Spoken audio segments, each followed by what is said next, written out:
Welcome back to Ivy Unleashed. You are going to be so happy you are here today because we have a literal powerhouse of a woman, Terry Cole, here that has written this book, Boundary Boss, that has completely changed my life and Brooke's life in such a great way, and it's going to change yours too. And so we are going to talk everything boundaries today with the one and only Terry Cole. Thank you for being here. Well, thanks for having me, ladies. I'm so excited. Well, let's start with, I want you to think about boundaries as your own personal rules of engagement. It's basically a way that we let other people know what's okay with us and what is not okay with us. So your boundaries are comprised of your preferences, your limits, and your deal breakers, like the non-negotiables in your life. And it's not enough to just know those things, which many people don't even know, their preferences, their limits, and their deal breakers. But you must know them and have the ability to readily and clearly, transparently communicate them.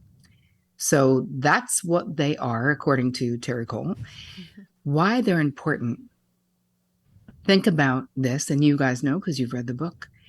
Your preferences, desires, limits, and deal breakers, they're not just that, they don't just make up your boundaries. Those qualities, they are who you are. So what happens is if we are not asserting ourselves, telling the truth about how we feel or what we don't like or what really doesn't work for us, we are not letting the people in our lives know who we are actually, right? We're like playing a role because we want to keep the peace and we don't like conflict or we don't want to fight with someone.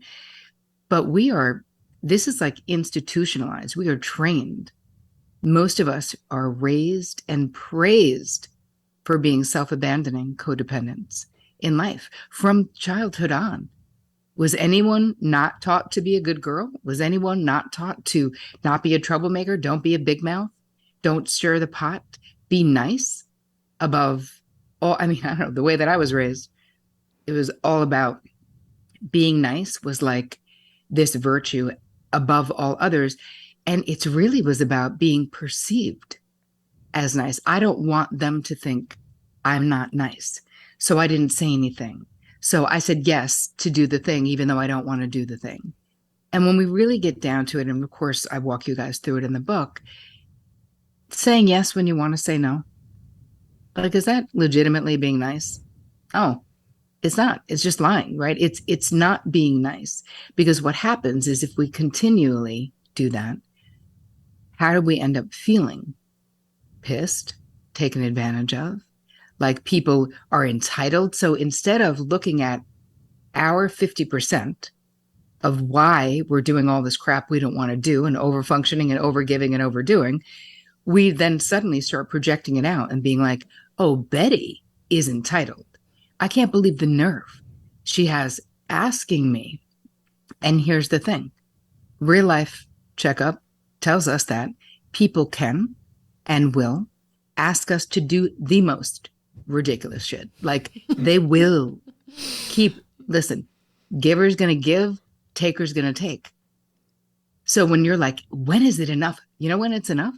When you say it's enough. Mm-hmm. That's when it's enough. So we need to stop putting it on others and really get, what I teach you to do in this book is get really centered in your own self, knowing, raising your awareness about who you are, what you want, how you feel, and then teaching you how to have those boundary conversations, how to construct a boundary conversation, a boundary request, even with really difficult people. Let's get into high functioning codependency. What does that mean? And what do we do about it? What do we do about it? Help. That's a really good question. Well, let's start with codependency, right? So codependency, according to Terry Cole, is being overly invested in the feeling states, the outcomes, the circumstances, the decisions, the relationships of the people in our life to the detriment of our own internal peace, maybe our financial, emotional, physical well-being. Make sense? We're overly invested. Now, I say it has to be to the detriment because here's the deal. We're all lovers. Of course we love our people. Of course we want them to be happy. So that's not codependency. That's called having a relationship. It's codependency when your sister, your best friend, somebody gets in touch with you and says, oh my God, I have this crisis. And you literally, in 2.2 seconds, their crisis is now your crisis, according to you. That your need and desire to fix it is so compulsive that you are immediately Googling, underlining things, making phone calls, like fixing, fixing, fixing. And that's really an important aspect of codependency. Now, why did I add the high functioning piece?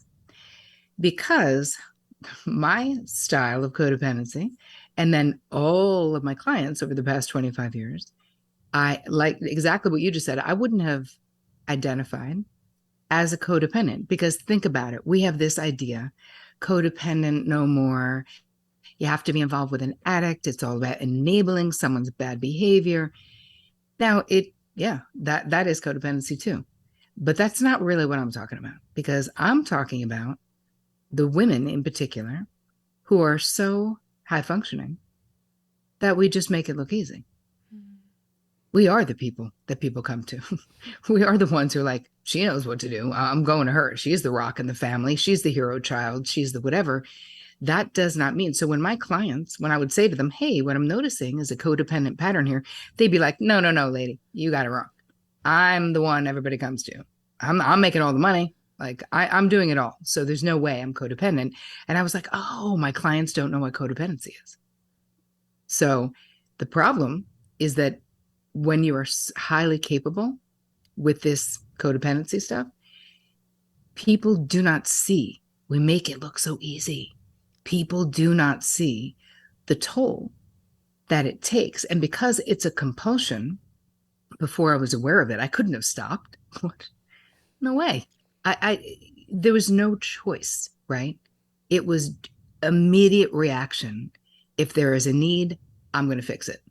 You don't even have to be close in my life. You could be like my hairdresser. You could be like my mailman. I mean, there's a story in the book about my mailman, like literally, where I would do it for anybody because it made me so uncomfortable when someone else was in pain, when someone else had distress. I wanted to avert that feeling so much. And that's really what it is. So when I started my therapy practice, I was a talent agent for almost 10 years before I became a psychotherapist, where I was negotiating contracts for supermodels and celebrities for like endorsement type deals. And I was on my own psychological path by then. I had stopped drinking when I was, I don't know, I got into therapy at 19, stopped drinking at like 21. And so that really opened my eyes. And then I really got into self-help. And I just couldn't believe that I could change my life simply by learning more about myself, by changing my mind about things, that what I thought wasn't in stone. It like blew my mind, that it had nothing to do with the hand I was dealt, quote unquote. Mm-hmm. That like I could be like, wow, these cards suck. I don't like this hand. Goodbye. I want new cards. I want a new deck. Oh, you know what? I don't even like this game. I'm making up a whole new game. And that's exactly what I did in my life, where I was like, it really doesn't matter what happened before. I have the power right now to create something that I want. But being highly codependent takes a lot of bandwidth. When I opened my private practice, I started seeing this pattern of disordered boundaries and people having no idea that this was the source of their pain. Mm-hmm. They would be complaining about a symptom, but I could follow it back and be like, oh, they didn't establish the rules of engagement with this person. They didn't tell this person they didn't like that comment they made. They didn't tell them what their preferences are, what they like, what they don't like. And then they feel very alone in their inner relationship and feel like the person doesn't know them. And many other expressions of disordered boundaries, of course, came through my door, but it made me realize with the high functioning codependency that it was so much more than what was out there, and that it was so much more common. If you're holding on to resentment, I'm going to say there's a really good possibility in that place where you're holding resentment for that person, a boundary is needed. So that would be a place for people who go, I have no idea. It's too overwhelming. No, it's not. Just do a resentment inventory and it'll tell you exactly where to start. So there's that. Back to the inner a-hole committee. So let's talk about this. Here's the thing. There's more than one reason why. Most of us have an inner punitive or sort of harsh, judgy voice, right? That compares us to other people unfavorably. That's like, well, that's what you get for being an idiot, like, or whatever, like just mean things. And it's so interesting because when we think about that voice, I'll always say to my clients, well, would you say that to your 5-year-old niece who you love? Would you use that tone of voice and use those words? And she's like, obviously not. I'm like, right. So let's just make a rule. You need to talk to yourself as nicely and with as much kindness as you would your 5-year-old niece that you adore, because you deserve that. You are that 5-year-old kid. You are worthy of that compassion and consideration, especially your own. So, looking at, could this be an internalized voice? Meaning, a lot of times, if we had critical adults in our life, mean adults in our life, drunk adults in our life, neglectful adults in our life, we heard things. Someone might have said to you, well, your sister's the pretty one and you're the smart one. Now, some people would think that's a compliment, but of course, if you're a kid, you'd be like, wait a minute, I want to be the pretty and the smart one. What are you talking about? Or whatever. Then you have really mean parents who just say terrible things like you're ugly or you're stupid or I didn't want to have you or whatever. You weren't wanted. I mean, I can't. Being a therapist for 25 years, you just cannot believe how mean and dysfunctional some people are. And so when we're done living with those people, we have internalized that voice. So they stop doing it in real life because they don't have the same access. Well, we just pick up the ball. We just go, oh, now I hear that voice. We will hear that voice.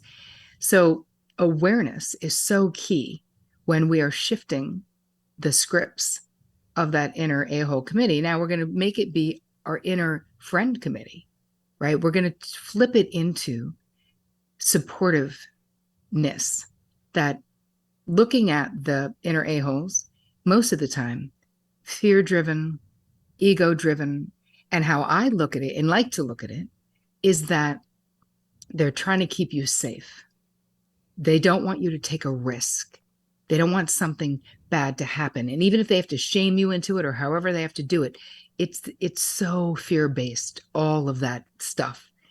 So rather than being like, shut the F up and sit the F down, which, there's that's a thought too. I think it's much more productive to integrate that fearful part and talk to that part like, hey, I know you're scared, but we're okay. Don't worry. Like, we don't let the inner committee, whatever they're saying, they cannot drive the van of your life. You cannot believe it. You must know that you are worthy. If you're confused about that, I want you to look at a baby picture of yourself. Look at that little face. You're going to tell me that that little kid doesn't deserve everything, all the things, all the love, respect, adoration? They do. Oh, that little kid is you. You deserve all of those things right now in life. And so we start with ourselves, because really, when we think about how self-love comes into all of this, and I feel like people talk about self-love and you're like, ugh, it's so amorphous. What does it even mean? Just love yourself more. But that's not that helpful, I find. Self-love is really about the way we treat ourselves, right? Do we hold ourselves in high regard? Do we rest when we're tired?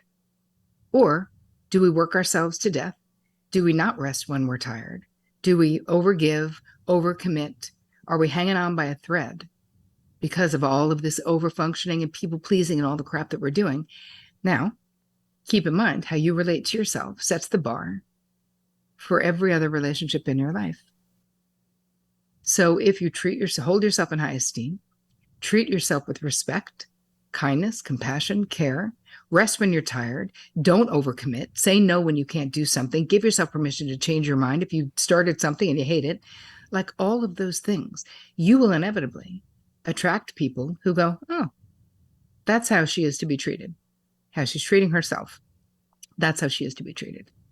And when we treat ourselves like crap, don't rest when we're tired, work ourselves to death, talk badly about ourselves, have all of this negative self-talk out there. We don't want to threaten other people, so we put ourselves down to be small so when no one else feels threatened by us, all that stuff. What do? We attract someone else who agrees with that low self-assessment.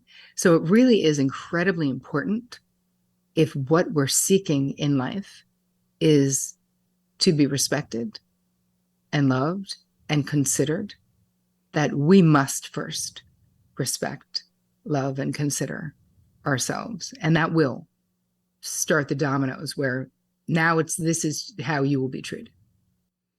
Ladies and gentlemen, this is why she is thriving all over the place, because holy shit, that was so beautiful. So beautiful. Can you make that an insight timer? And I can just, actually, it's fine. It'll be on Ivy Unleashed, and I'll just play that section every morning when I wake up.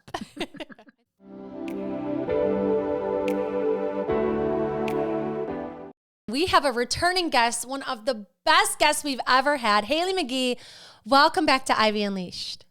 Hi, guys. Thanks for having me back. I'm stoked. You take people through finding yourself, then standing up for yourself, caring for yourself, and enriching yourself. It is such a thorough guide to living a full, abundant life that's full of authenticity, so you can be you and then have this big life. So thank you for the way you wrote this book. It is such a great read. Right, so whether you're listening and you identify as a people pleaser or not, to improve your relationship, I think there's that element as well. Mm-hmm. Yeah. So to get started, kind of an intro, but expanding from where we left off, let's talk about the 4 roots of people pleasing, kind of why we're doing this and how this becomes a thing that we do. Yeah, so it's a great question, right? Because I know a lot of clients come to me and they'll just be like, why do I do this? Why am I putting other people first? And it's so important to understand the origins for ourselves and sort of why it happens, because that helps us have self-compassion along the journey, so we're not beating ourselves up, right? But ultimately, people pleasing is an outdated coping mechanism that somewhere along the way we learned would keep us safe somehow. And of course, that could mean physically safe in the most extreme cases, right? I learned that by making myself small and deferent and passive, I wouldn't be subject to violence per se. But it's not just physical safety. We also learned that people-pleasing or shape-shifting could keep us emotionally safe, give us love or attention from preoccupied or distant caregivers. For many of us, it's also a tool for ensuring social safety. I don't know about y'all, but I was bullied a lot in elementary and high school. And so it was a really simple takeaway. If I shapeshift and if I do what others want from me, I'll belong, which is a core human need. And so ultimately the behavior stems from somewhere in the past we learned, okay, this is how I stay safe. This is how I get accepted. This is how I'm seen. The problem is what worked really well in the past to keep us safe and seen, as we get older and we become adults with agency and voice, this old, outdated coping mechanism keeps us small. And it keeps us gravitating over and over again to imbalanced relationships that are all give and no take. And we end up feeling disconnected from ourselves and our voices. So it had a great purpose back then, but in the present, it usually wreaks havoc on our lives or our physical health in some way. Mm-hmm. It's what once worked then isn't working now. Mm-hmm. And so let's change it. Let's acknowledge, is what I'm hearing you say first, that okay, this did serve a purpose. There isn't any shame, any judgment. I did what I had to do to survive. And now that I know better, I can do better. That's exactly right. That's exactly it. I think about it almost as if my people pleasing is this old, tired warrior. And she fought for me for so hard for so long, and she did a great job. But now adult Haley, who has voice and boundaries, gets to kind of step in and say, you can retire now. You did a really great job, and now let's show you a new way. Let's show you that now, as an adult, safety doesn't come from making yourself small and voiceless. It comes from using your voice and establishing firm boundaries that keep you well. Yeah. I would love for you to talk about that process of easing into speaking up for yourself and maybe what that friction could look like and how to kind of deal with how uncomfortable it can be to like finally set that boundary or say what you actually have for a need or a want. Yeah, there's no way around it. That's the thing. I think when I went on my book tour, actually, similarly, the most common feedback I got from folks was like, thank you so much for including these stories in the book. And thank you for including that the stories had awkwardness as part of them. Right? Every story of someone setting a boundary, speaking up, advocating for themselves, I go into like whether they felt fear, guilt, self-doubt, awkwardness. Like this is part and parcel of the entire experience. And I think it really helps people to understand that. Because if you're going to start self-advocating and the expectation you have for yourself is, I can only do this when I feel 100% fearless, you're never going to do it. Because we need to learn through experience that we can get through the growing pains, I call them, of self-advocacy, and you come out the other side. You know, you might be a little bruised from some of the awkwardness, but you did it. And you get that rush of, oh, I can trust myself to stand up for myself, and that's worth it. You know, so I'd say really, you know, going into this process, one of the biggest things that folks will come in, a lot of folks will say, I don't know how to set a boundary.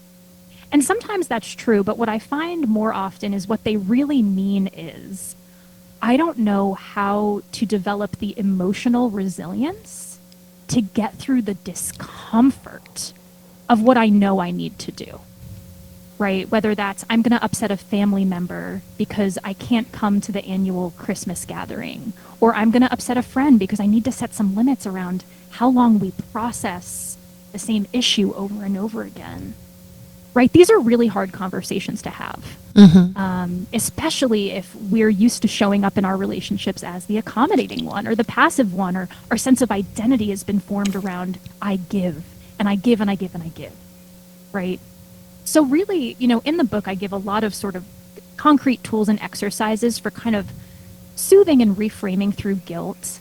But one of the simplest and easiest tools I use for folks, especially when clients come to me and we're in a session and they're processing their very valid fears around setting boundaries, is I don't try to talk them out of their fear.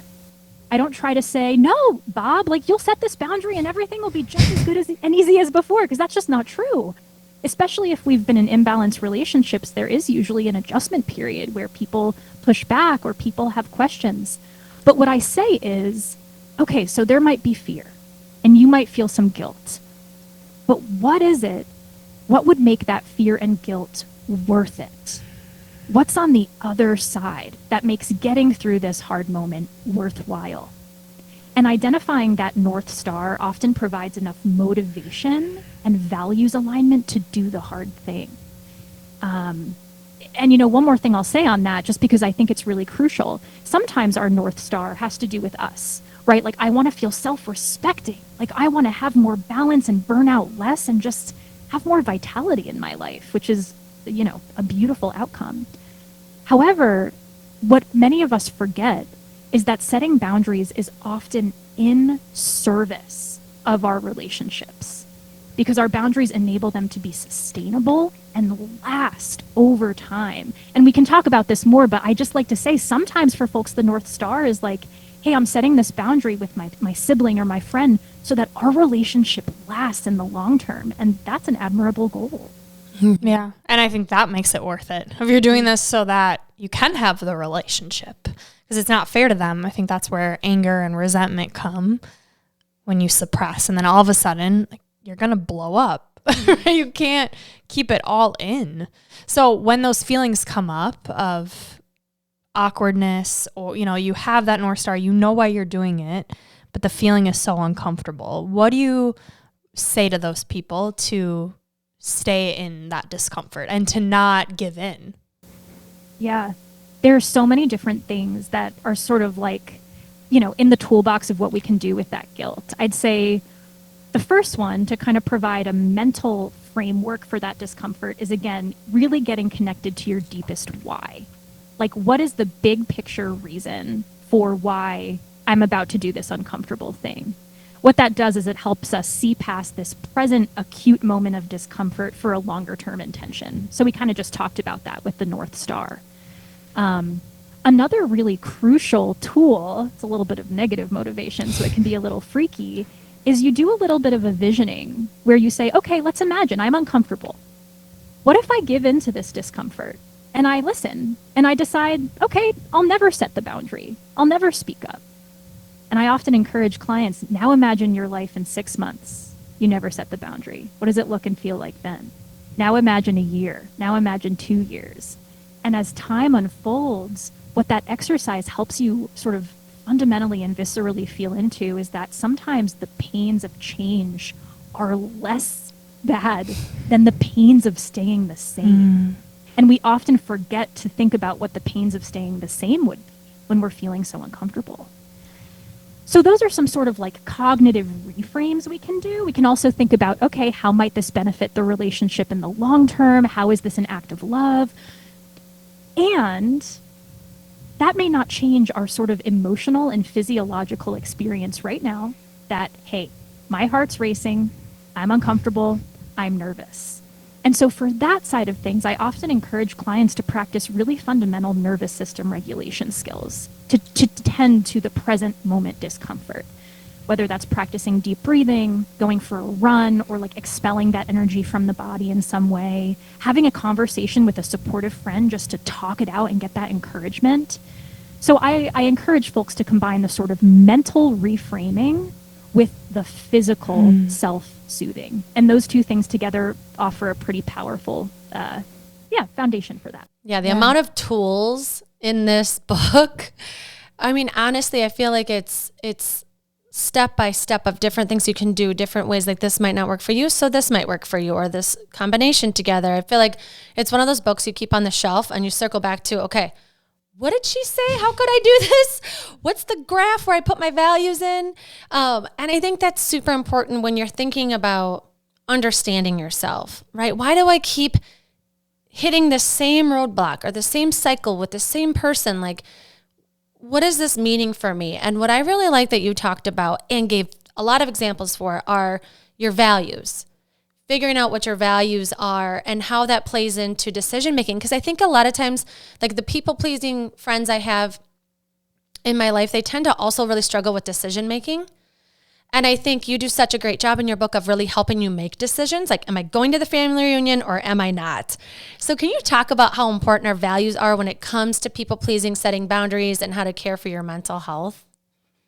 Yes. I know I'm not supposed to pick favorites as like the parent of this book, but the values chapter was totally my favorite to write because values are amazing. Like for the recovering people pleaser, they're the best tool out there because people pleasers tend to be externally focused and externally motivated, right? So we look to other people, we look to the outside world to tell us how to act and what to do. Values are completely internal and they are intrinsically motivated. Which is amazing when we're trying to ask, like, you know, if I put myself first, what would I do here? A lot of recovering people pleasers I work with are hoping to start adopting values like for listeners who are like, what do they mean by values? Things like, you know, honesty, integrity, authenticity, balance, conviction, confidence. All of these values can serve as anchors. And I think it comes up, you know, it's kind of like the conversation we just had about discomfort. I often encourage my clients to make decisions about boundary setting based on their values instead of their discomfort, right? Because our feelings are ephemeral. They change every day based on the season, how we're feeling that day, how much sleep we got. They can be unreliable compass points for making decisions that are in alignment with our long-term well-being. Like if I'm about to set a boundary with my parent, from a feeling perspective, I probably feel uncomfortable, afraid, nervous. So if I were to make my decision based on those feelings, I would probably be like, heck no, I'm not setting this boundary, like see you tomorrow. But if I make that decision based on my values, such as, authenticity, integrity, and even compassion, that's going to point me in a different direction. And it's a direction that brings me home to me. And in the book, there's all these tools for what do you do in a situation when one value pulls you one direction and another value pulls you another, right? Because we contain multitudes and knowing how to navigate that is important. But yeah, values are great anchors to stay in ourselves, and they're great soothing tools where, let's say we set a boundary and the conversation actually goes kind of badly and we're feeling sad about that. We can use them as a self-soothing tool and say, all right, this may have played out in this way, but at least I can trust deep down that I showed up as the type of person I want to be in the world. So beautiful. So good, Haley. So good. Oh.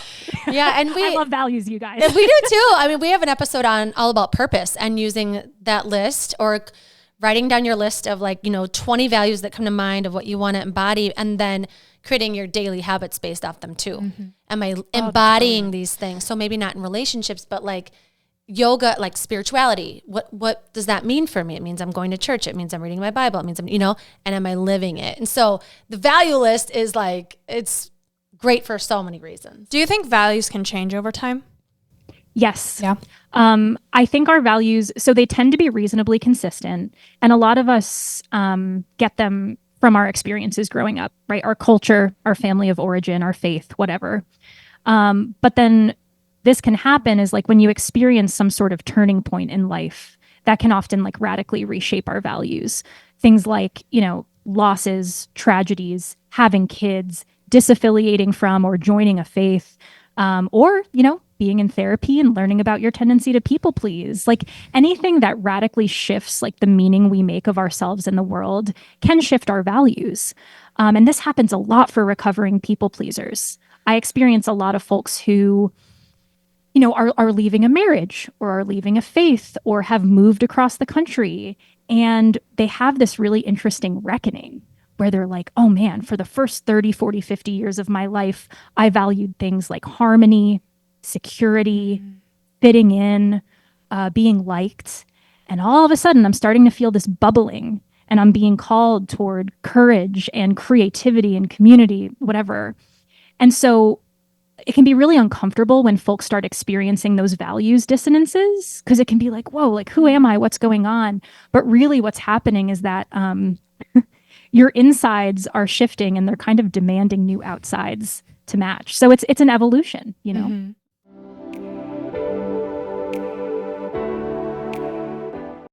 Welcome back to Ivy Unleashed. We are so pumped to be here today because our guest is full of personality. She likes to swear a little bit, but she's brilliant and she helps people, I think, just be a human when it comes to having difficult conversations, setting boundaries, standing up for yourself, but also in such a loving way that really cultivates warmth in relationships. She's also a life coach, a hypnotherapist, a keynote speaker, and just a really cool person.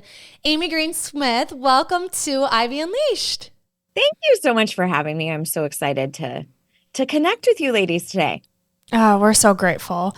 And something Andrea left out was the confidence piece, that you help with confidence, people stepping into their power, listening and trusting their voice. That's something we've talked about so much on this podcast with my health journey, seeing over 50 different doctors, having to advocate for myself. So whether you're an entrepreneur or a mother or whoever you are, we all need some more confidence, especially in this world. I don't believe that speaking up for yourself, advocating for yourself, saying no is always an ultimatum. In fact, I think far more often it is not an ultimatum. However, if push comes to shove and I have to decide between making you happy or making me happy, I'm going to choose me. You can actually speak up for yourself with the utmost kindness and grace and poise and respect. And so what that sounded like for me was circling back with her many times and saying, hey, listen, I still feel very strongly about what we discussed the other day. However, I should have never said it in that way. You don't deserve to be spoken to in that manner. And for that, I'm really, really sorry. And I think that was a huge lesson because for so many of us, we think that if we speak up, we have to be incredibly acerbic and biting and adversarial, because that's sort of the message that we get, right? If you're an outspoken woman, you're a bitch, you're shrill, you're naggy. And I found that that's truly a fallacy and that it is possible to ask for a divorce with such compassion and kindness. Ask adult children to move out of the house. Tell your family, I'm not interested in your commentary about what I choose to consume or what I choose to feed my children. And you can do all of that with grace and kindness. You give us language that can really help communicate how we feel, and it doesn't put it all on them. It doesn't put it all on us. And it's just, I think, skills that we're not totally taught. Like, you can be modeled some things, but when you're in a difficult, high stress situation, to have this language is really important. And I think, every human being has had to have difficult conversations or knows they need to. And so I'm so happy that you're so eloquent, and the way that you deliver this is really showing, I care about this person. I know they care about me. How can we do this? But I want to back the train up a bit, because you said something earlier, and I've heard this in some of your podcasts, where if you don't speak up for yourself, it's a threat to your self-confidence, your self-worth. And so I would love to talk about that, because sometimes people, they don't even get to the difficult conversation. They avoid the conversation. So can we talk about self-worth and just kind of getting yourself to the point where you're allowing yourself to even entertain the idea of a difficult conversation? Sure. And something we can circle back to, if you're interested, is the reason why we have that compulsion to be quiet. We're not doing that to be like, hey, I can't wait to be a doormat. We're doing that to genuinely take care of ourselves, right? Like, they're one of our primary human needs. Like, if you look at Maslow's hierarchy of needs, is one of belonging. We're wired for connection. So if we feel like somebody doesn't approve of us, or our in-laws don't really like us that much, or, so-and-so in accounting doesn't think we're doing a good job, our lizard brain registers as, I'm not safe. I could possibly die if I'm not a part of this group. So I think it's really important that we underline that. Get in line. A majority of us don't want confrontation. When people tell me, actually, I really hate confrontation. I'm like, oh, I love it. Like, no, we don't fucking love it. We don't want to do it. Yes, we have a handful of those folks in our life who are always looking for a fight. They are few and far between. I would say a majority of us don't want to have these awkward interactions with people. But what we have to understand, and Andrea, you set this up so perfectly, is that it's directly tethered to our self-worth. If you think about it, every time you choose to stay silent, when you're offended, when you're hurt, when you think there's a better option, what you are doing is sending a repeated message to your subconscious mind that my wants and opinions don't matter as much as that other person. But we wrap it up in all this nobility, right? We have all of these idioms like, I just don't want to rock the boat. I want to sweep it under the rug. I don't want to open up a can of worms. And all of those things are ways to get us to stay fucking quiet. So when I'm talking to you about saying no, establishing boundaries, having difficult conversations, it is not some arbitrary personal development exercise just to make you uncomfortable. It's because your self-worth literally depends on it. Because if I'm operating in my life where I let everyone else's voice matter more than mine, everyone else's opinions, desires, wants are more important than mine, now I have nailed that into my subconscious as a belief that I just don't matter as much. So no wonder it's difficult for you to launch your practice or to go to yoga training school. No wonder you feel like you're not worthy of entering the dating scene again, or you think you're going to fuck up your kids. Like, no wonder all of these life issues are a problem, because you aren't anchored into this idea that you matter and that your voice matters. My gosh. Can we just I just love the way you speak, because it's so powerful and it's so true. And we have to think about that message that we're sending to ourselves. Like, sometimes I think moms will be like, okay, I got to show my kid how to stand up for themselves, or they're at school and I got to teach them how to stand up for themselves. But you're also sending a message to yourself, which reflects in everything you're doing. If you're not able to stand up for yourself or find a way to address the difficult conversations, find a way to speak up when someone says something that lights you up internally and then you don't do anything about it, like that, I see, I'm a person that I don't have this problem where I'm like, okay, I just calm down, let this one go. I am more of like a fighter, and I have the opposite where I'm not going to let anybody treat me like shit. Absolutely not. Not in this world. No, I have enough friends. I don't need someone treating me like shit. So I don't need that conversation.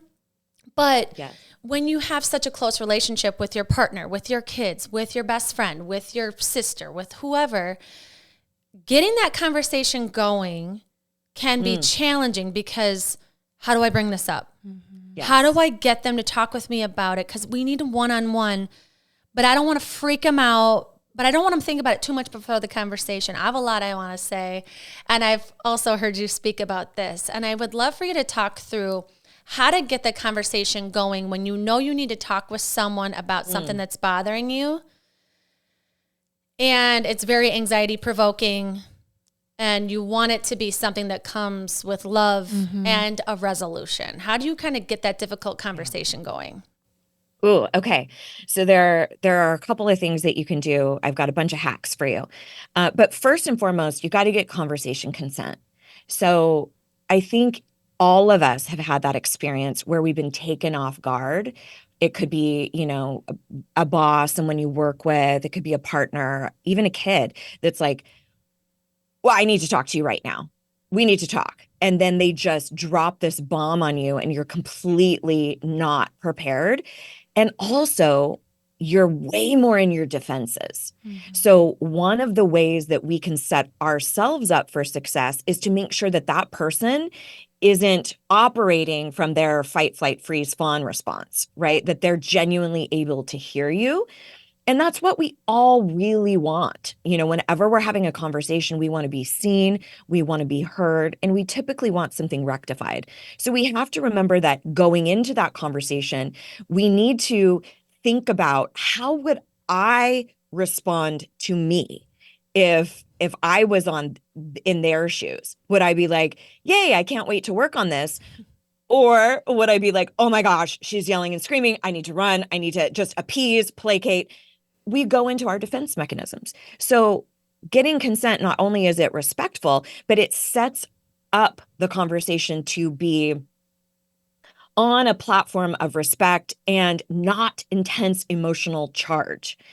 So what that sounds like, and I highly, highly suggest that you don't say, we need to talk. I would suggest that you say, I would love to run some stuff by you. I've really been thinking about our conversation the other day and would just love to get your thoughts on a couple of things. Something that's less triggering. In the history of all conversations, I doubt we need to talk really went well. I mean, that's speculation, but so asking for the time to talk. The other thing that is really important to understand here is if they ask you what it's about, think about how you would feel if someone's like, hey, I'd really like to run some stuff by you. And you go, oh, really? What's it regarding? And they say, we'll talk about it later. Like rumination. If you've got anxiety, guess what's coming in, right? Oh, the worst case scenario. What if? So do them a service and give them a light idea of what it's referring to. Hey, I don't think we should get into it right now. I'd love to give you some time to kind of process it as well. But I don't feel fully settled about our conversation that we had about the kids' school. Or I'd really love to go over some of the stuff that came up in the meeting about the Johnson report. I don't know, whatever. Something like that where you're telling them a little bit, but then boundary it up by saying, I certainly don't think this is the time to get into it. I'd love for you to kind of think about it as well. And let's just sit down and revisit. Another huge piece that is in your favor is operating from a place of vulnerability within safe parameters. Not every situation is safe to be vulnerable with. If you're with somebody who's a malignant narcissist, who is weaponizes your vulnerability, those sorts of things. I'm not talking about using that with those sorts of individuals. But we have mirror neurons in the brain. We will naturally mimic other people. We have emotional contagion where we catch feels, as the kids would say, right? Where you will catch the emotional frequency that somebody else is embodying. So knowing that, I mean, it really is a defense mechanism to help us survive. But if we go in to a conversation embodying vulnerability, and I'll tell you exactly what that sounds like, we are far more likely to elicit that from the other person. So if you go in guns blazing, ready to do battle, and you're like, hey, listen, this is not acceptable, and this can't happen again, and you're just stoic and rigid, you are more likely to elicit defensive responses from that other person. However, if you go in with vulnerability, and there's two things that you can use here. One element of vulnerability is owning your shit, like just saying, here's what I could do differently. And I'll give you a couple of examples. And then also gratitude, like, hey, thank you so much for taking the time to chat with me. That's a vulnerable statement. Doesn't mean you have to say, oh my gosh, when I was 7, I stole candy from this, and like bare your soul vulnerably. It doesn't mean that. It just means sharing how you feel, sharing your emotional frequency within your safety parameters. So that might sound something like, using the examples I had earlier with my mom. Hey, listen, I really appreciate you having this conversation with me. I know this isn't easy. And first off, the stuff that has been going on in my mind, the things that have been bothering me, you would have no idea. And that is so unbelievably unfair to you. And if the situation was reversed, I would want you to be able to tell me what's going on. So first, I just have to say, I'm really sorry that it's taken me this long to even say anything, right? You're not saying that how you feel is wrong or that what you're going to ask for is incorrect. You're just saying, like, this is the element I need to own. I've been building this whole story about you and your intention that may or may not be true. And that's unfair. And I appreciate this relationship. So those are a couple of things that you can use to kind of get going that set it up. And I call that the conversation container. They set up the conversation container to be safe and productive. Brilliant. Just brilliant.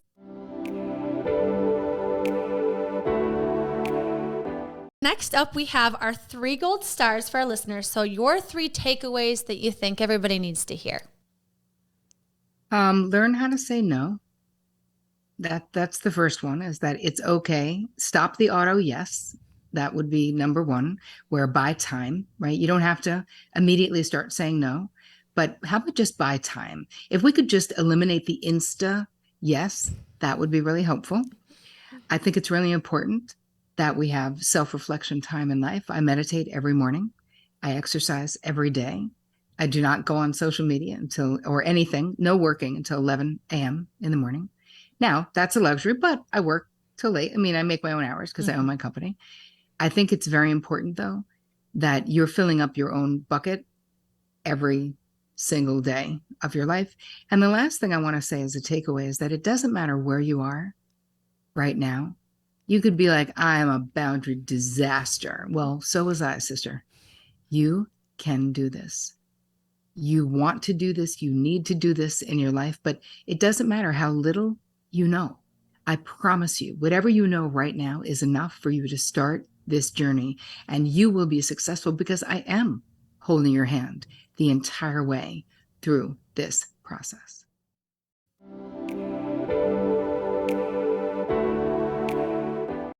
All right, next up is Unleashing Ivy. So surprise questions that we're intrigued about. We just want some more juicy details from you. I can go first. Mine's real juicy. Yeah, you go first. Okay. What is the best boundary you've ever set? Ooh. Oh. God. I think. Yeah, I mean, so basically, I would say the most meaningful, the best one, the one that has most improved my life was maybe 6 or 7 years ago. There had been some dynamics in my family that had not been working for me for a while. And I was kind of the oldest daughter. So there's all these memes going around these days about like eldest daughter, and you end up being like the caretaker and the listener and the therapist in your family. But I'd been in therapy for a while, and I started to see how some of those things weren't working for me and were kind of, not working for the family. And my mom had planned us all a family trip to Hawaii, and we were supposed to go on that. And leading up to this trip, I was just like, I can't go on this trip. There's too much that's unspoken. There's too many elephants in the room. And it was the most intense thing I'd ever done because I told her I could not go, which was terrifying. But it offered a really great opportunity. It opened the door for me to express for the first time to my parents some of the dynamics I was seeing and the role I was no longer willing to play. No longer willing to pretend that everything was okay and no longer willing to brush things under the rug. And that was by far like the hardest boundary I've ever had to set because it risked throwing my whole family into disarray. And the truth is it did for a while. I like to include this part because like it's real. My parents were a little bit hurt by some of what I said.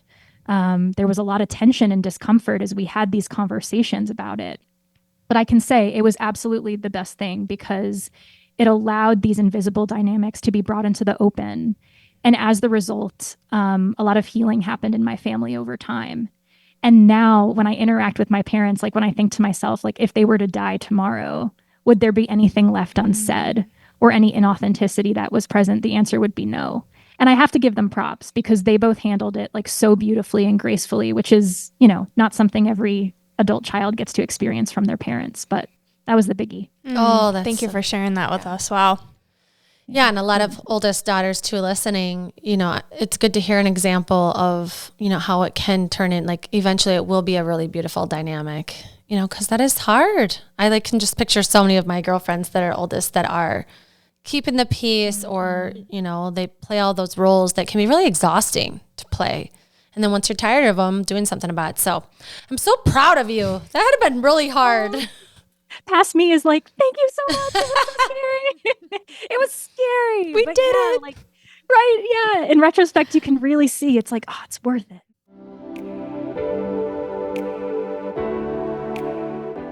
We're so honored to have you here, to know you. So grateful for you.